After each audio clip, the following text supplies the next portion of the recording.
السلام علیکم ورحمۃ اللہ وبرکاتہ. رب اشرح لی صدری ویسر لی امری واحلل عقدۃ من لسانی یفقہوا قولی. آج ہم پڑھیں گے حروف قلقلہ کے بارے میں. قلقلہ کہتے ہیں حرکت دینے کو، یعنی کسی چیز میں کوئی موومنٹ پیدا کرنا. اب جب حروف میں حرکت پیدا کی جائے گی اسے ہم قلقلہ کہیں گے. حروف قلقلہ 5 ہیں: قاف، طا، با، جیم اور دال. اب ہم سب سے پہلے اس چیز کو سمجھتے ہیں کہ حرکت کیسے دی جائے گی، یعنی قلقلہ کیسے کیا جائے گا.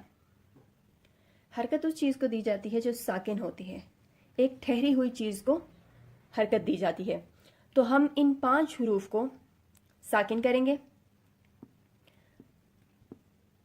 اگر ان حروف پر پہلے سے کوئی حرکت موجود ہے تو پھر ان حروف پر قلقلہ نہیں ہوگا، کیونکہ وہ پہلے سے ہی ایک حرکت میں ہیں تو انہیں مزید حرکت دینے کی ضرورت نہیں ہے. لیکن جب یہ 5 حروف ساکن ہوں گے تو ان پر قلقلہ ہوگا، اور یہ صرف ان 5 حروف کے ساتھ خاص ہے.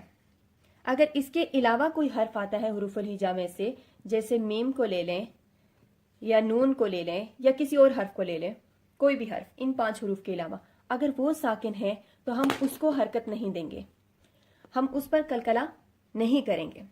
صرف یہ 5 حروف ہیں جن پر قلقلہ ہوگا. قلقلہ کرنا کیسے ہے، اس کے کرنے کا طریقہ کیا ہے؟ حمزہ کے ساتھ ہم قاف کو ملا کے پڑھیں گے. اق، اب یہ جو ق کی اینڈ پہ ساؤنڈ آئی ہے یہ قلقلہ ہے. اگر ہم قاف کے ساتھ باریک کاف کو لے لیں جس پہ قلقلہ نہیں ہوتا،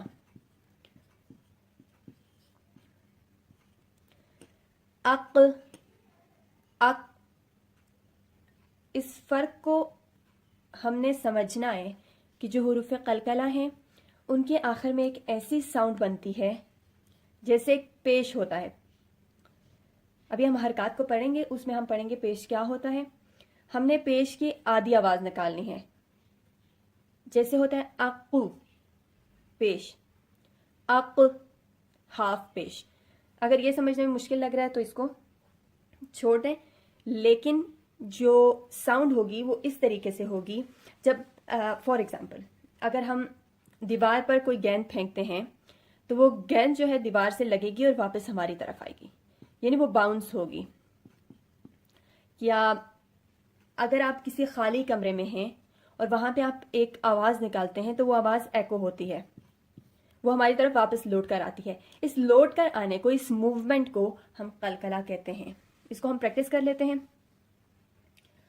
اق، اق، اب، اج، اد. اور اس بات کو یاد رکھنا ہے کہ حروف قلقلہ پہ قلقلہ تب کیا جائے گا جب یہ حروف ساکن ہوں گے. اگر ان حروف پر حرکت ہے تو اس وقت ان پر کوئی قلقلہ نہیں کیا جائے گا، بلکہ انہیں ان کی حرکت کے ساتھ پڑھا جائے گا. اس کے ساتھ میں آپ کو کچھ اور حروف پریکٹس کراتی ہوں فرق کو سمجھنے کے لیے. ام، اب ہم نے ام نہیں کیا. ان، اک، سٹاپ، انسٹنٹ ہم نے رک جانا ہے کیونکہ ان حروف پہ قلقلہ نہیں ہے. اگر آپ ان حروف پہ ان، من، اک کرتے ہیں تو یہ آپ غلط پڑھ رہے ہیں. آپ کو ان حروف پر جب رکنا ہے تو آپ فوراً سے رک جائیں گے، ان کو ساکن کر دیں گے، ان کو ہم حرکت نہیں دے سکتے. اق، اک، فوراً سے رکنا ہے. یہ ان حروف میں فرق ہے.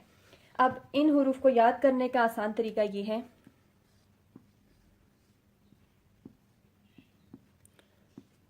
کتب جدن. اس عبارت کو یاد کر دیں، اس میں یہ 5 حرف آ رہے ہیں، پھر یہ آپ کو بھولیں گے نہیں.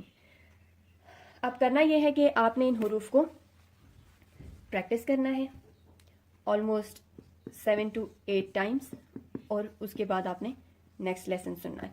7 to 8 ٹائمز ان کو ضرور پریکٹس کرنا ہے.